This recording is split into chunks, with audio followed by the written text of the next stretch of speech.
in the third and hopefully final part of Chapter 1. Here we go. Review of Section 9. Let's do it.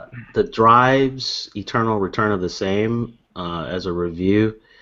Over on the right-hand side, we've got the standard notion of what fantasy is.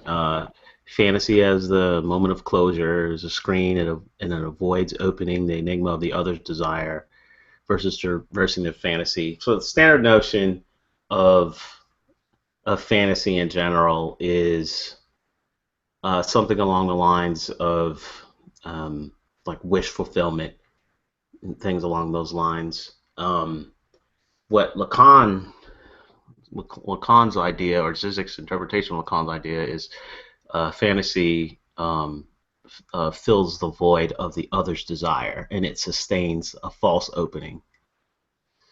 So there's a paradox there, and with Zizek, paradoxes are synonymous with gaps, and that gap is filled by the fantasy, so that you can continue your enjoyment or what have you. Within part 9, Zizek goes over talking about Nietzsche's view of the eternity of drive, his view of eternity in general, and being towards death. It's probably the most confusing portion of Chapter 1, to me at least.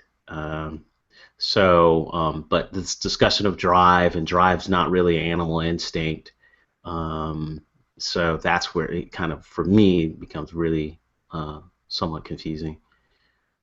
But I think it's not as important for the rest of the portions to understand a lot of this, so I'm gonna, since we reviewed it last time, I'm gonna go ahead and move forward. So fantasy, desire, and drive in part 10, we've got some of the more, at least what I think are interesting terms that Zizek uses, the psychoanalytic terms, and he gives his meanings for them in this portion. And so he's contrasting perversion with hysteria, perversion with psychotic versus the obsessional neurotic. So this portion is quite fun to me. So here on the bottom here, he defines a pervert as someone who works to provide enjoyment to the other. So he's defined pervert in many different ways, but they kind of, I think he's pretty clear on it. Pervert kind of they want to become the law. They want to become the rules. They want to use the rules in order to, they want to see, or they want to be an instrument of the other. They want to be used by the other to fulfill the other's enjoyment. So, I mean, you can almost imagine a bad police officer that wants to, that doesn't want to, get jailed or what have you, or lose their job. They may go around using, just a right amount of force, maybe nothing that they can go to jail for, but some excessive force on someone, and when they're bringing them to jail, and because it's part of their duty and everything, and they can actually enjoy it because they're actually bringing about the fulfillment of the law, while not actually breaking the law. They're actually fulfilling the law, and so that is what Zizek kind of calls a perversion. Hysteria. It wouldn't even require. It doesn't even require that they do something like where you're saying excessive force or anything. If they're finding enjoyment out of the law that they're following the law, whether or not they believe the law is like correct or anything else. They just find enjoyment from following the law. Isn't that part of it? Like, that's right. They don't have anything they don't have a desire to say, is this right or wrong. It's just they find it enjoyable. I don't know. It's kind of weird. The one thing that throws me off in this one though is, let's see. It was talking about the pervert versus the neurotic, which I think, or the hysteric, which I think you're about to go into, and okay, maybe you're about to talk about that. The enjoyment versus the desire, wanting to be that. So the pervert, you're saying, actually wants to be the instrument for enjoyment and is happy to be used, versus the hysteric doesn't actually want to be the instrument. That's Anyways, right. You might have been about to go in, so go ahead. Yeah, no, that's totally correct. So, I mean, the way that I try to understand these things is, and he talks about this in other places, we kind of all have these tendencies. It's just, we can just, in this psychoanalytic field, I guess you can just call someone a psychotic or a hysteric. At least in Zizek's tradition, this European tradition, so I don't know if they use these terms in the United States in this way, but you can say, oh yeah, that person's completely a pervert, or that person's completely hysterical, or whatever. But he also kind of grades it on a continuum, so we all can be hysteric or perverted in some way, or psychotic in some way, to certain gradients, right?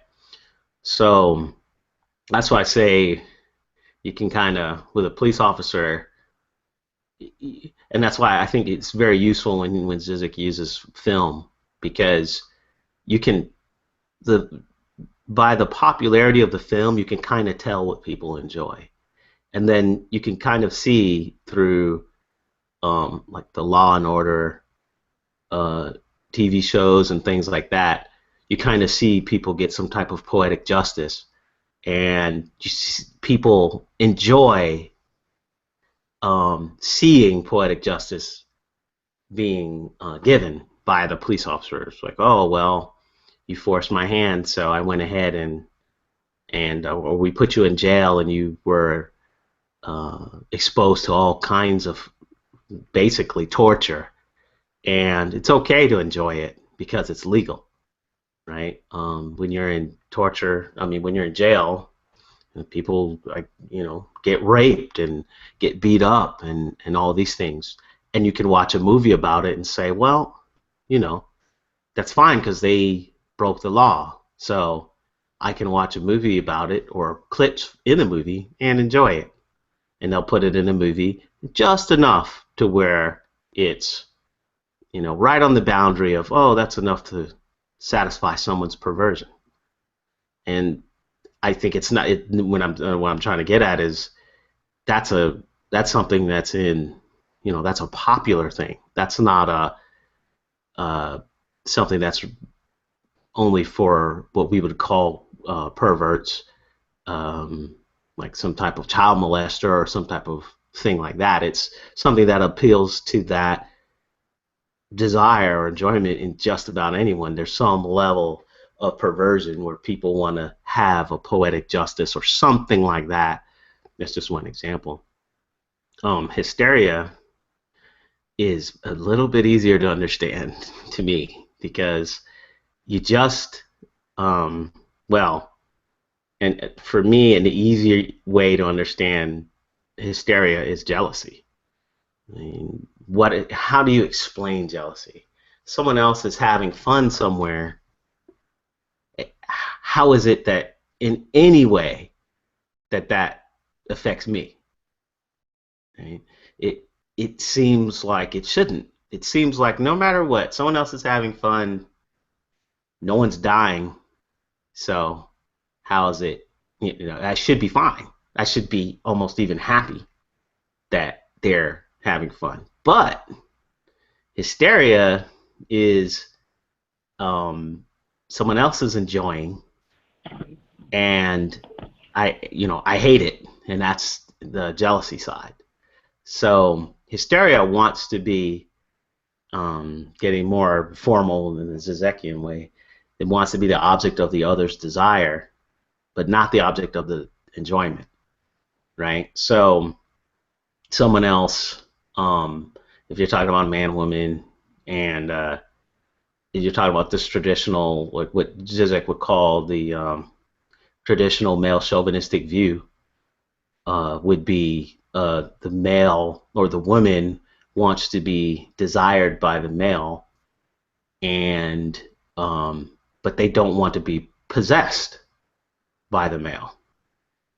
So that's where you get this kind of almost, I want to say, even a Freudian way of looking at what hysteria is. And so you get this idea, or almost even a strategy, of postponing the other's desire, or postponing their other's enjoyment. yeah, so that they will remain, the hysteric person will remain desired. Right. Right. So there's a fear of being manipulated, and all of these things. So is this talking about? I mean, I'm assuming it's not saying that just because you're wanting to be desired for whatever, we're saying the husband, wife, or whatever it is, but that could be for anything, I assume, desired to be the star pupil or whatever it is, I assume. But anyways, where does there have to be like some abusive relationship for it to be that you're an hysteric? That's what I'm trying to see. Well, remember, it's like continuums. You want to say someone's that's a hysteric. Okay. We're just saying hysteria.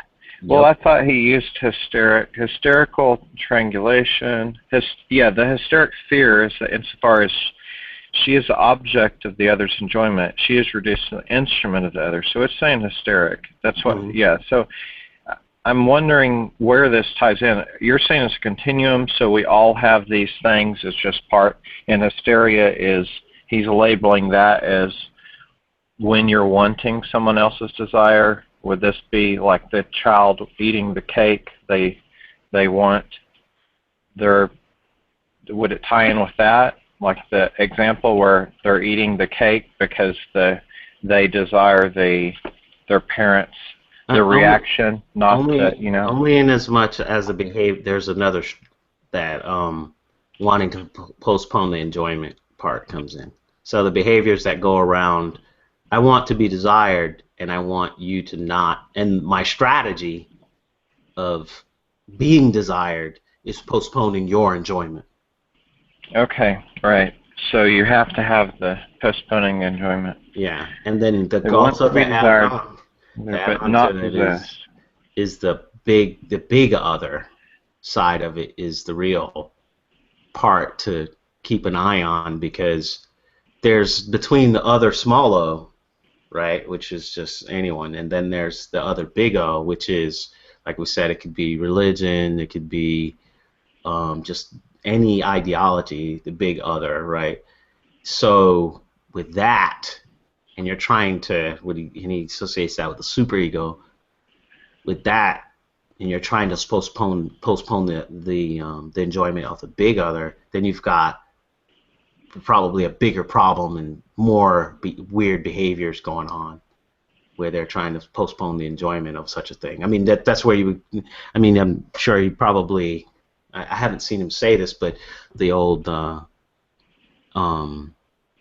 monks, right, where they are, they're celibate, and they're trying to say, they're trying to make it to where they're doing all this stuff to where there's no enjoyment happening, and no looking at God as the big other, and in a weird way, you don't want God to enjoy punishing you, so you actually your strategy is to not do anything to allow him to he's going to continue. You want him to continue to desire you, and you don't want him to ever get to the point to where he can actually have you, which could be in some weird way a punishment or something like that. That's interesting. Yeah. But that would mean, like with the monks, you're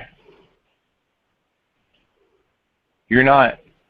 So well, that would be if you're saying that their enjoyment would be fulfilled through punishment, but that doesn't have to be punishment. They would no longer desire you because of your action, which causes them to no longer desire you. So now that's a postponement of like a punishment thing. I don't see how that would be tied with the enjoyment, the whole thing with the monks and avoiding all the things. But yeah, I think you're right. That part where it's the strategy is you're trying to not be contained or I like possessed. the way I wrote it was, the possession is definitely good too. So what I put was the hysteric wants to be desired by the other but not possessed.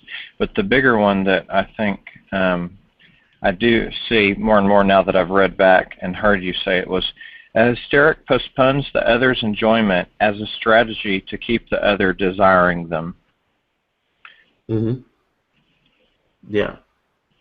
So they want to be desired, so they're using that. I like the idea of they're using that as a strategy. I'm going to keep you from getting there, whatever that means, in whatever way. But And so now so here's this last part of it though, is a hysteric part of the strategy can get enjoyment.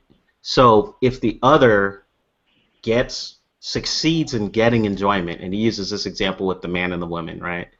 Mm-hmm. If the other succeeds in getting enjoyment, so you've got the man the man and the woman, and there's another lover, right? So they have the woman, and you've got the man and another lover. The woman tells the lover, hey, if my husband leaves me, I also cannot be with you. Right, but so you have this situation where it's like, well, that's kind of a weird thing. Right. Why would that be the case? And what the woman is doing in this situation is the lover is allowing her, because she's thinking that the man that has obtained her, she's stealing back a little bit of the enjoyment by transgressing the other's norms. Right. So with the hysteric, if the enjoyment it has been possessed, right? If they have been possessed, then also the strategy is to steal a little bit of it back. And so it's all about getting the enjoyment, keeping the enjoyment from the other, and getting it back by transgressing the other's norms. And that's what I was saying with I guess it wouldn't really be the monks, but the priests with saying, trying to explain the current situation with like Catholic priests and stuff like that, where it's like, well, what's going on with the situation with the boys and all of this stuff, right? That seems like it would be the ultimate sin to do any type of situation like that. But you've got this thing where maybe it could be this obscene layer where you're transgressing the other's norms, God's norms, getting enjoyment back by saying, hey, well, you wanted me to be celibate, now I'm celibate, right? And they're not perverts, so they don't want to actually, pervert in Zizek's situation, definition, they don't want to be the instrument of the law, right? So some could have this behavior of, I'm actually going to transgress the law to get the enjoyment back, and it could be subconscious. Right, so all this stuff is subconscious or whatever, but I don't know. That's why that reminded me of that. So, an interesting thing also with the hysteria, where he brought up identity politics, right? So the master-servant dialectics. We're talking now. He uses it's this Hegelian description of the master and the servant. and, oftentimes, and he uses that with when his descriptions of capitalism and how there's an ideology there, and it hides the master and servant relationship or the domination relationship from regular people. And you have this hysteria, right? So if he gives an example of minorities or what have you as saying, hey, you've been treading on me, and that's wrong. And the master, right, says something along the lines of, oh, you're right. And that actually is what he's calling libidinal bribery. Right. So you give a little bit. The master can turn around and give a little bit of enjoyment back if the servant has this tendency of hysteria, and it can keep them in a stasis. Right. So I I found that to assume be interesting. it's probably as long as they don't know that the master knows, or if they think that they are stealing, because obviously if it becomes an issue where it's not, right? So. Well, there's also the situation of but you do it anyways. Remember in the earlier chapters. Yeah, right.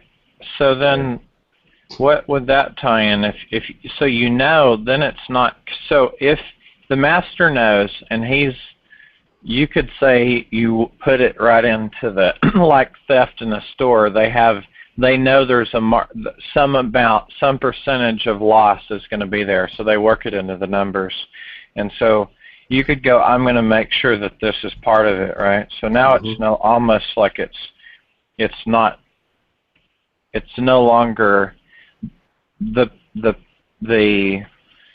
it's not like they're no longer stealing anything back, really, right? It's false. It's empty. They feel like it is, but it's empty because it was known. So if now they know, though, that the master knows, so it's empty and they know it's empty, that sounds weird, like it's not actually stealing, or I don't know. It just feels like it might be something else. There is the so now are they stealing. Could they be a pervert now that's not stealing, so now they're a pervert within the rules of the hysteria or something? It's just like a little unwritten rule. I think right, it's an unwritten rule. Perverts want to deal also with the written rules as well. But yeah. But the thing with the so giving an example, I'll just say like feminism. I think with the identity politics and stuff like that, this would rise up or pop up where you've got a situation, let's just say in a corporation setting, where someone in power is doing some type of head nodding or kowtowing or something like that to feminism, and kind of in some way, let's say that they're embarrassing themselves, right? They're doing some type of humbling of themselves, right? Sure. That would be something that would forestall a true, I guess, breaking of the patriarchy or whatever in that corporate setting, because that's what gives you takes a little bit of the enjoyment, gives it back to those who want. Your audio just went out for a moment. Okay, you're back. Yeah, it takes a little bit of the enjoyment that the people who want the patriarchy to be broken, it gives it back to them from the master, from the people in power. So and it forestalls them from doing something. Right? So that's the libidinal bribery he's talking about. And he says, no, it's not really not a good thing. So, like I said, psychoanalytic treatment would be to get the neurotic, get the hysteric to stop blaming the other, because for their castration, and we could talk about that some more, but because when they do, they get trapped in a libidinal bribery. So there you go with that. Okay. I guess this other part with the psychotic versus a pervert. the psychotic is directly immersed in enjoyment. They're just ignoring all kinds of laws and everything like that. The obsessional neurotic is integrated into the law, and they want to prevent the other from enjoying, but they do it through being active. They're active so that things stay the same. So they build systems. They're always talking. They don't like dead space in a conversation. Is a small example of, like I said, this continuum of the obsessional neurotic. When you contrast it also again with the pervert, posit themselves as an instrument of the other's enjoyment, right? And then the masochist, that's interesting, but they locate enjoyment in law, which prohibits it. So all that stuff is quite interesting to me.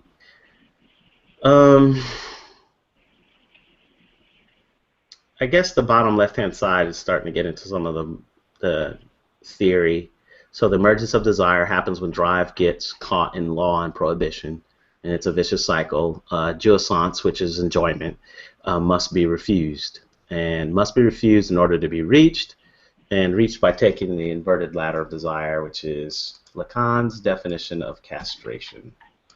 So there's so many ways to get at that definition of castration. I thought one good one was when there's you're given a mandate, right? And you when you're given a mandate, you're given a symbol, you're given a name, and that same thing is what also takes away something from you. So when you're given the scepter and you're a king, the scepter castrates you. The scepter is the thing that allows you to be king, right? So we're not talking about, again, cutting off penises and stuff like that. So whenever he's using this term of castration, it's kind of you're given something and something's taken away. So fantasy is a narrative of the loss. And so we've got lack and loss, those two terms popping up again. The subject misperceives the void around which drive circulates, and the scene is jouissance concentrated in the other who stole it from us. Right?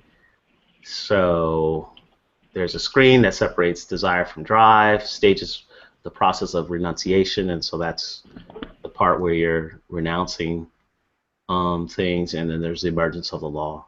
So a lot of the stuff is kind of his view of how law emerges from its beginnings, where there's this big catastrophic thing that happens, a primordial crime. We talked about that a couple portions ago, and then the law is created. So he gives the example of, or I guess a little joke of, what is a bank compared to the founding? What is a robbing of a bank compared to the founding of a bank? Saying that banks operate just like a crime of robbery, right? And it's probably worse than actually robbing a bank. So there's this founding portion of a crime that does these things. So we go here and he's talking about traversing the fantasy, actually interpreting the jouissance as circulating the void left by a missing object. So that missing object is the lack and the loss and all of these things. And traversing the fantasy is a term that comes up over and over, where you're kind of reconciling yourself with the fantasy. You're kind of confronting that gap and confronting the paradox, kind of trying to keep in mind both sides of the gap or paradox at the same time. It kind of forces you to confront it. All right, so you have anything else on this one?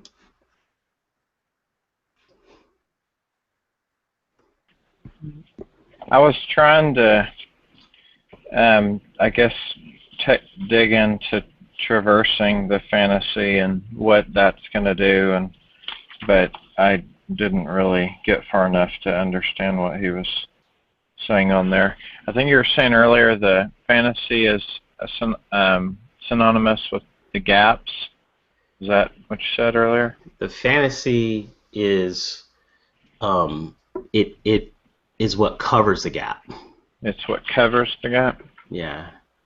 So what is the gap? The gap is the gap is synonymous with the synonymous. paradox. Yeah. Oh, the paradox. It's an idea of paradoxes. So Lacan, fantasy fills the void or gap of the other's desire, and it sustains a false opening. So the false opening is the gap, right? So I don't know. He likes to use the very complicated examples. Like he'll say capitalism. You'll have this fantasy of the first capitalist, and they were a perfect capitalist, and there did not need to be a whole lot of violence in order for capitalism to come into existence. All of these things are the idea of the beginning of capitalism is a fantasy. There is violence and all types of things when we moved from feudalism to capitalism. And the first capitalists were not a nice entrepreneurial spirit, right?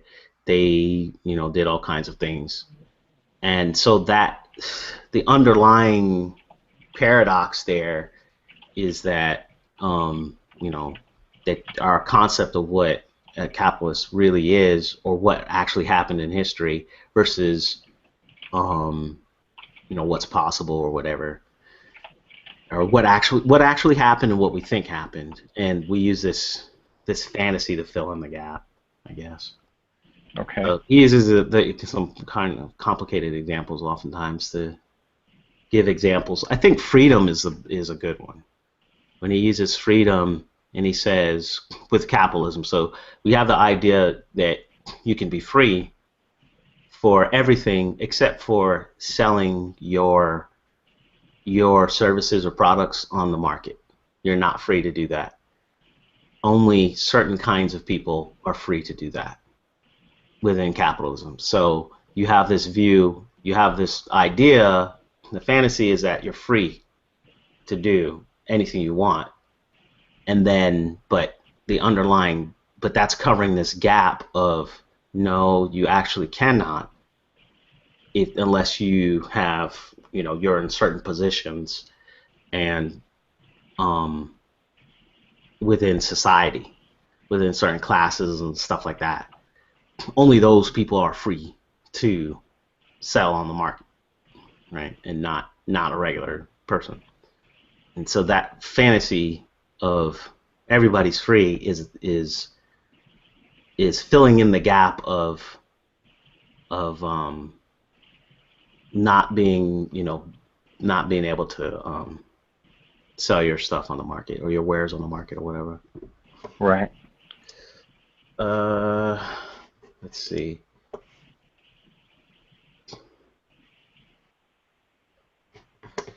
I think this emergence of desire happens when drive gets caught in law and prohibitions, kind of based on the earlier concept of what drive is, and then the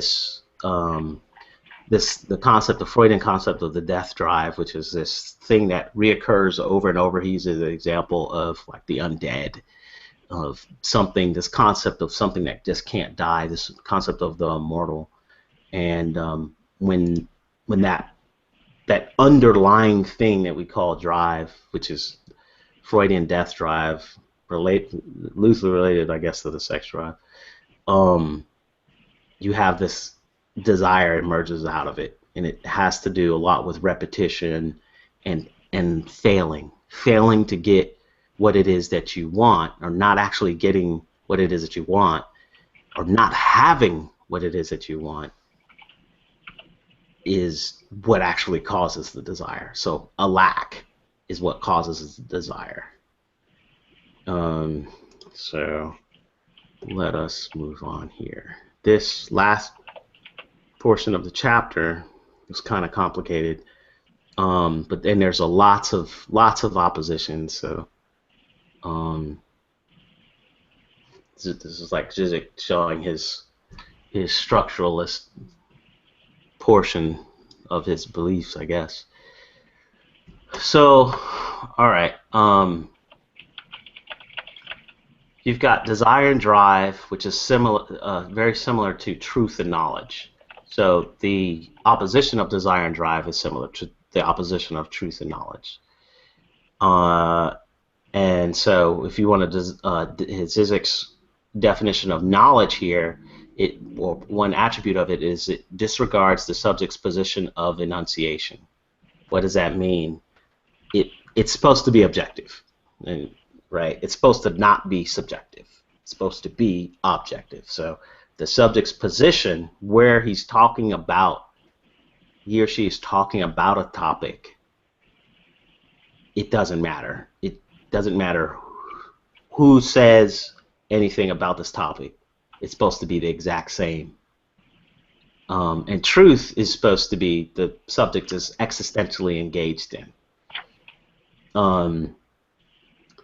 This back and forth opposition is correlative to the obsessional neurotic versus the hysteric. So the hysteric tells the truth in the guise of a lie. For example, instead of "this session is open," saying "this session is closed" by accident. So the real desire is closing. So this is talking about a symptom, like a Freudian symptom that pops up, right? So they say something and the wrong thing came through, but that's actually what they wanted.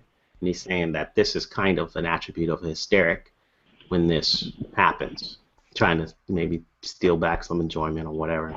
The obsessional neurotic lies in the guise of the truth. The hysteric tells the truth in the guise of a lie. Obsessional neurotic lies in the guise of the truth. The factual accuracy of the statements are true.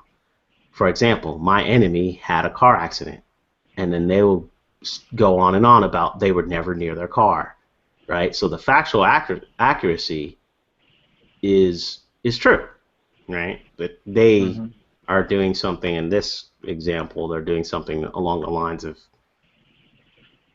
they're exposing the symptoms. They're exposing, oh, they actually wanted them to die or whatever, or they had a car accident. So it's also correlative to the desire versus drive. So truth, knowledge versus desire versus drive. Desire is an interpretation. The interpretation aims at truth of the subject's desire, where drive, we can use an example from modern science. The satisfaction is in knowledge itself. It's not moral. It's not historical. And that's kind of this modern science piece kind of talks about like this. So knowledge over here disregards the subject's position of enunciation is the same thing as like modern science. It's supposed to be objective. It's not supposed to be subjective in any way. Right. Right. So it's prior to truth, and the construction expresses the knowledge about drive. So let's continue on here and try to get through some of this. So now he's going to relate it to fantasy versus symptom. So fantasy is to be reconstructed, and symptom is to be interpreted, right? We talked about this before. A symptom is something that one attribute of it is it seems weird when you see it, but it makes sense after you understand it, and you feel better after you understand it. And a fantasy is something that seems fine when you see it, and one thing is it could be embarrassing when you understand it, right? So it's kind of, there's two sides to these things, and they have different roles. Let's go up here. So psychoanalytic construction. Here we go. So psychoanalytic construction versus interpretation. So this is going to start getting into some psychoanalytic technical stuff. The analysand is always wrong. So that we're talking about when you're on the chair and they're participating in the talking cure or what have you, and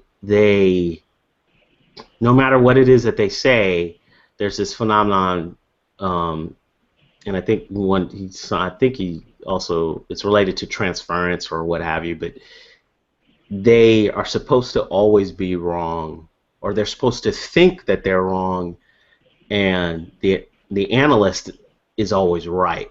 Now, Zizek describes it as not that the analyst is always right, but that the analysand is always wrong.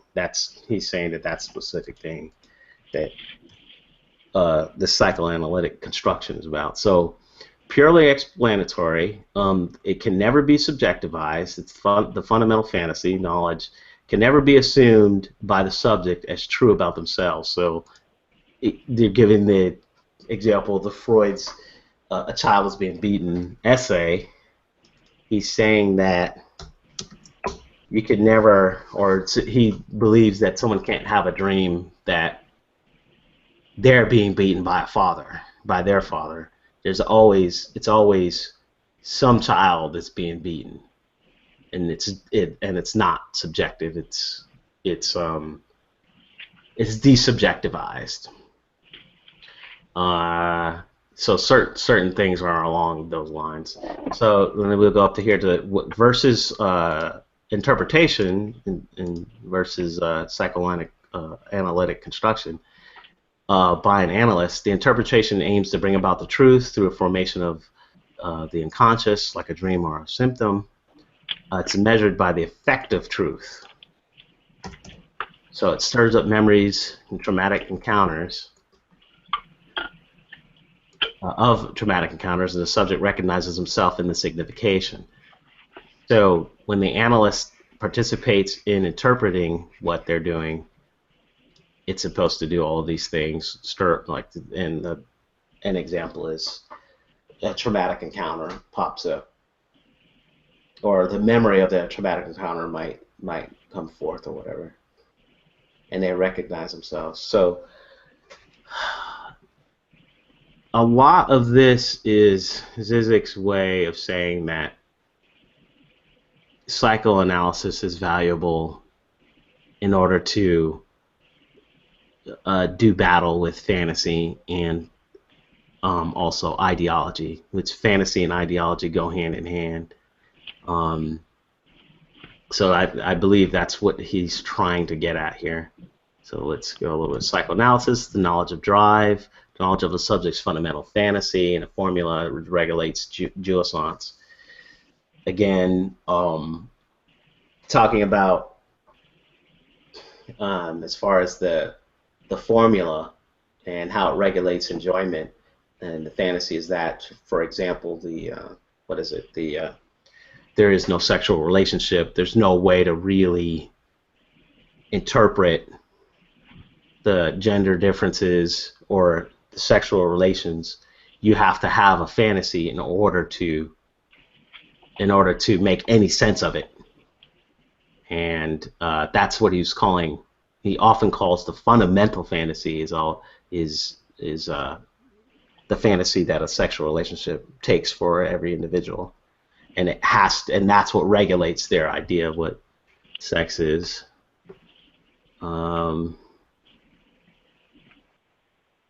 Yeah. So I think that's this last chapter. Were you able to get through it? Yeah, I'm definitely on that last section. What I was saying, the fantasy and the gap stuff. That what you were saying earlier, and tying that it covers the paradox and stuff makes more sense to me. On this section 11, when it's talking about, let's see, one should rather suggest that the hypothesis that psychoanalytic knowledge is located at the intersection of law and its transgression, an intersection which, of course, is an empty set. And then tying. I like when it says, "Of course." I like when it says, that's what I'm thinking. Of course. Yeah. Okay, I got it. Never mind. I don't know why I'm asking a question. So, yeah. So, that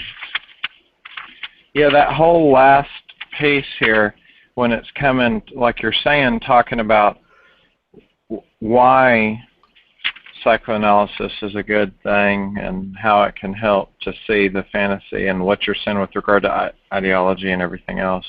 Mm. But then referring to it as this located in the intersection. So this is, right before that he was talking about providing, I guess he was saying other people could be talking about providing knowledge about the secrets hidden from the public gaze. But then he's talking about how this knowledge is, it's located at, it doesn't say what it is, at the intersection, which of course is an empty set. So there's nothing there, and yet you're figuring out. Are we talking about knowledge of the gap and understanding that is it just recognition that the gap is there? Is that kind of what he's getting at? Not so sure. Just whenever it's like a couple things. Whenever you see him talking about empty sets or something missing or lacks or a negation, that's that language of something is missing, and and the language of lack that he uses those terms. And so you got to go back to, what does he mean by lack? What does he mean by loss? And then he starts, in a way, tying that to castration, right, and all of that stuff. So we could make a mind map of just all of the words that he uses for subtracting a thing or taking away a thing, and then add on to that, okay, now we got desire, right? And when he uses that term gap, like what you're saying, you notice a gap is a missing thing, right? And so he's going to psychoanalytic effect on people, right? Instead of saying that it's an antagonism or there's a paradox, he uses the term gap, right? And so there's this missing thing, and okay, now we got, there's all these behaviors that are associated with missing things. Desires appear, and fantasies appear, symptoms appear when there's a missing thing. And that's why I think when you say the empty set and the gap, you've got all those connotations that come from that, from when he uses those terms. You to keep that in mind. So that's how I would approach it. Okay. I guess the last part with regards to Lenin on desire and pleasure and all that, and he was saying, I just care about he's trying to rephrase it, the dialectic of law. So that would be, are we saying the investigation, discussion of truths and opinions, or inquiry into the metaphysical contradictions? I'm assuming that, and their solutions, because we're talking about gaps. The dialectic of law and its transgressions constitutes the domain of desire, and I assume that's referring to what Lenin's actual desire is. While asexual, non-phallic, Lenin's knowledge is constitutive of the domain of drive, which breaks out of the vicious cycle of desire supported by law and involved in its transgression. So both this is in reference to, would you take a wife or a mistress? And he says both. And then he's saying, and then you tell each of them that you're going to see the other, and then you go and learn. Mm-hmm. So it's interesting. Yeah. I mean, it's like, it's more of, I mean, it's not as if going to it's affecting how both of the two other people are thinking, and if you're now referencing how the wife is going to want to do something for, to still back and all of the other stuff that we were talking about earlier, but then who is the big other for, Lenin in this? Is it not? Is there not something tied to the learning and the drive there? I don't know. It's this whole part. This last piece does not make it clear to me at all. Let me bring it up here. So yeah, the whole thing with communism and bringing up and Lenin versus Stalin. And Marx, Engels, and Lenin. Yeah. That's what it's all about for socialism. Okay. So go back a little bit. The notion of the impossible real knowledge also allows us to tackle a question: is psychoanalysis, psychoanalytic knowledge, on the side of the law, the repressive scientific gaze, objectifying, cataloging, classifying, explaining sexuality away and thus eliminating its excess, or on the side of its transgression? That is, does it provide a kind of initiatory knowledge about the secrets of jouissance hidden from the official public gaze? One should rather suggest, right? So he brought up, I'll stop right there. He brought up a paradox. He brought up something that he's saying there's an antagonism there, right? Is something on the, you're right. Is it on the side of the law or is it on the side of the transgression, right? And he's saying, is psychoanalysis on the side of law or on the side of transgression? Right. As in, is the law is breaking the law the problem, and you need to understand that the law is not real, and so you can eliminate excess, or however you want to look at that, or is the problem that you are dealing with the transgressions, and if you can eliminate the reason for transgression, then it would also be good. So then he moves forward and says, one should rather suggest the hypothesis that psychoanalytic knowledge is located at the intersection of the law and transgression. So that's where you started. So he's trying to say, you bring up an either or, and he's trying to say both and. Yeah. And intersection, which of course is an empty set.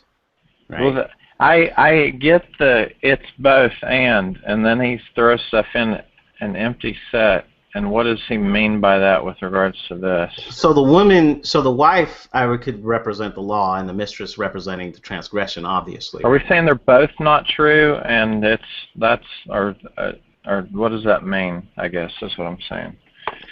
All right. So, but the wife is the law, the mistress is the transgression. Mm-hmm. And he's saying psychoanalysis says the same thing as what Lenin says.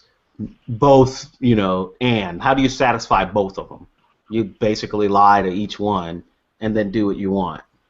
So satisfy each one and do what you want. That's how I'm seeing that.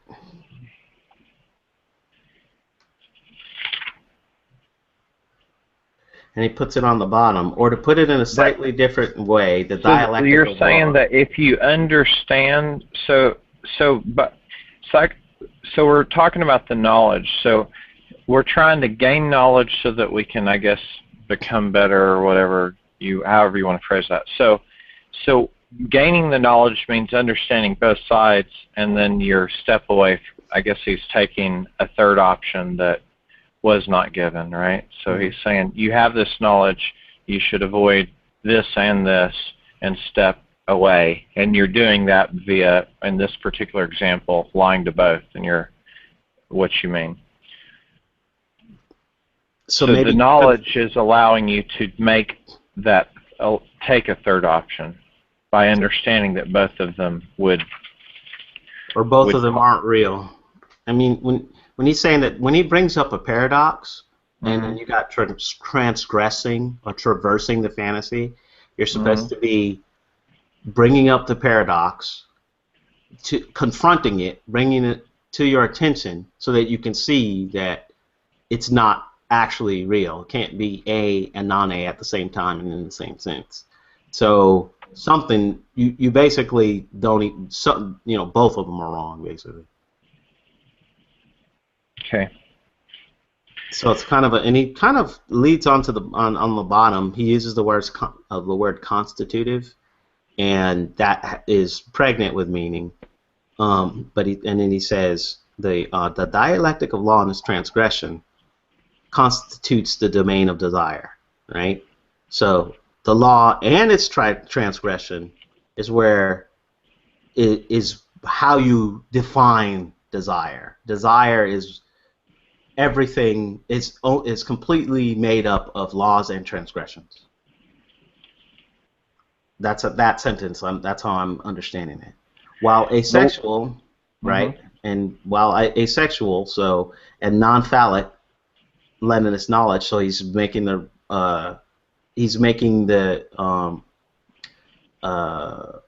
correlating that to this analogy that, oh, I don't need a wife or a mistress, right? Leninist knowledge is constituted of the domain of drive. So dialectical law and its transgression, right? That's all of the desire, which has nothing to do, like Lenin's like, I went ahead and I foregone all of that, right? But the Leninist knowledge is the domain of drive, which breaks out of this vicious cycle of desire. So drive and desire are not the same thing, right? And desire is caught, right, in between a vicious cycle of the law and its transgression and all that. Lenin's knowledge is, when he says constitutive of the domain of drive, that part is where I would be confused. Like, why is it? And remember, like that whole chapter of drive, or talking about the drive's eternal return of the same, and talking about the death drive and something repeating over and over, but it's not animal instinct, right? That's the part that gets me, right? So knowledge, we already know. I mean, he compared that to scientific knowledge. It's objective, right? And he even said it, right? What is it earlier? The scientific gaze, like psychoanalytic knowledge on the side of the law, right? Well, no. It's not on the side. He's giving an example, but the repressive scientific gaze, objectifying, cataloging, classifying, explaining sexuality away, and eliminating its excess, right? So it's this not having to do with humans, or not having to do with agents, not having to do with subjects, right? But it's the domain of drive. That part. Domain. The knowledge is the domain of drive, and the law and transgression, So that's the part where it's kind of like, and he talks about scientific being kind of like a drive, like this satisfaction in science itself, trying to go after more knowledge and everything, as like a drive. So that portion, I think, is kind of, I don't know. But, you know, it's a complicated example with all kinds of connotations that only someone that grew up in like a communist state would really get, right? Yeah. So some of that's going to be foreign to us. All right. I think I would say with the closing of this thing, I think the most informative chapter or portion of this chapter that going back over this thing would be intersubjectivity and the narrative occlusion of antagonism. These two portions would be the portions that you gotta, if you're gonna walk away with something from the chapter, it's going to be these things to try to let you know, okay, this is what fantasy is about and the value of it and all that stuff. That's section 4 and which section? Section 4 and section 3.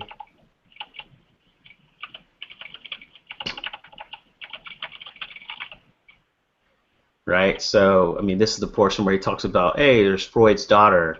She's a strawberry cake, and the standard notion is a hallucinatory satisfaction. You didn't get it, so you fantasize about it, versus the intersubjective notion that while the girl is eating the cake, she noticed that her parents were satisfied. She forms the identity of one who eats cake, and she becomes the object of the desire of parents. That right there is fantasy, right? The intersubjective notion of fantasy, right? And this narrative occlusion like filling something in, right? So narrative, the story, filling something in, that's where we're talking about fantasy fills in the gap of an antagonism. antagonism, paradox, gaps, all these things synonymous, right? And that's what both of these things are. These chapters are. This whole chapter is really about. Most complicated chapters to me, or portions, are the Fantasies transcendental schematism. So the Kant stuff, and then the Drive's Eternal Return of the Same. Both of those, I think, probably are better understood and elsewhere in other books that he's written.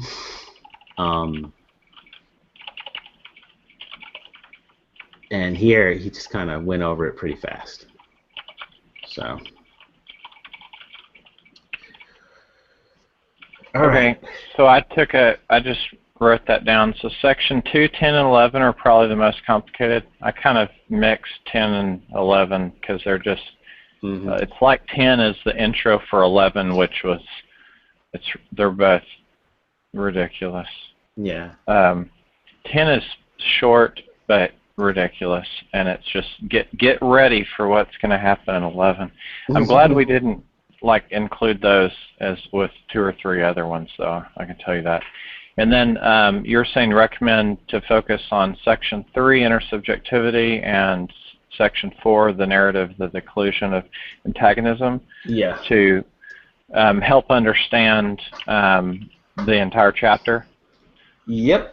To understand what fantasy is about. I guess the Impossible Gaze is fun, but these two, the part 3 and part 4, are the ones to get. It seems with his style, he just keeps going back over different ways to get at the same concept, and for different people, different ways will hit home. The empty gesture thing, I think, hits home with some people more than others. And so part 8 might be a way to get at fantasy that some people might understand better. I'm somewhat sympathetic to it because I like the discussion of the symbolic rule systems and public rules and private rules. And then fantasy tells you how to understand the public rules and the private rules, and where a transgression can occur, the kinds of transgressions that you ought to do, and things like that. But as far as explaining it to someone else or talking about it, I think you just end up looking like a crazy person. So that's a fun chapter, portion of the chapter. Cool. Yeah, I think that this is probably good. It's like an hour and 40 minutes. Cool. I added those notes. I'll post them both on Partially Examined Life forum as well as on the Google Plus as a comment. The images for all of the mind maps are posted on Imager, so everyone can get to those if they care to. All right. That's good. Cool. Thanks a lot. Thank you for coming out. It helps me to understand this thing, talk about it. So. Yeah, I enjoy it. I feel like we need to do it about the same set of mind maps, maybe 5 or 10 more times. Oh, man. We'll come back to it in a year or 2, though.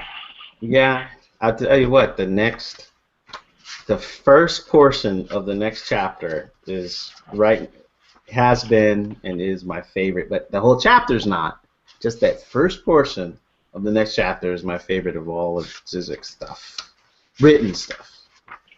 So I think it's cool. It's just cool when it just talks about conservatives versus liberals and what compares them to fools versus knaves. But yeah, I don't think we'll ever get to talk about it because it's not, the rest of the chapters is a bit much. No one's going to be interested in a chapter named "Love Thy Neighbor." No thanks, you know. Yeah. So. Fetishism and vicissitudes. There's a lot of, it's just, no, I think maybe we do a not Zizek next time. Yeah. Thanks, everyone. All right.